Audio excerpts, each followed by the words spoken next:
আমার 16ই ডিসেম্বরের শাড়ি সহ নূপুর জুয়েলারি কই থেকে নিলাম সবকিছু নিয়ে থাকছে আজকের এই ব্লগ। আসসালামু আলাইকুম সবাইকে, আশা করি সবাই খুবই ভালো আছেন। তো প্রথমেই আমরা শাড়ি কিনে চলে গেলাম লেজের দোকানে। ওখান থেকে চলে আসি শাড়িতে ব্লকের কাজ করানোর জন্য।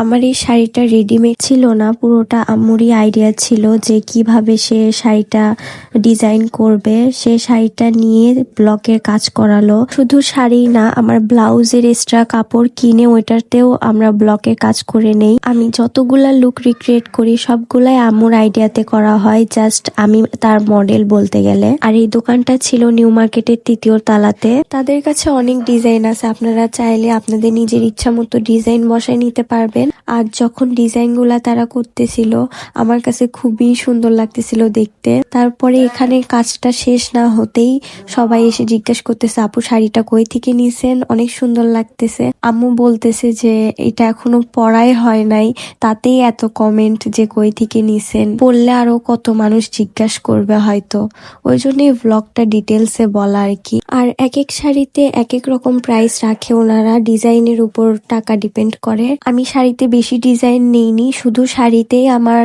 450 টাকা পড়ছিল জাস্ট ছাপাই নিতে। তারপরে চলে আসি নূপুর নেওয়ার জন্য। এটাও নিউ মার্কেটের 3য় তলাতে ছিল, সিঁড়ির পাশেই তাদের দোকানটা ছিল। তাদের পেজেও আপনারা এই সুন্দর পায়েলটা পেয়ে যাবেন। আমার কাছে এত সুন্দর লাগতেছিল, আপনারা ভিডিওতে ছবিতেও দেখতে পারবেন। আমি তার সাথে 2টা আন্টিও বানাই নিছিলাম। এই যে দেখেন, অনেক সুন্দর লাগতেছিল 2টা নূপুর আর 2টা আন্টি। তারপরে আমি চলে আসি ডোরাতে।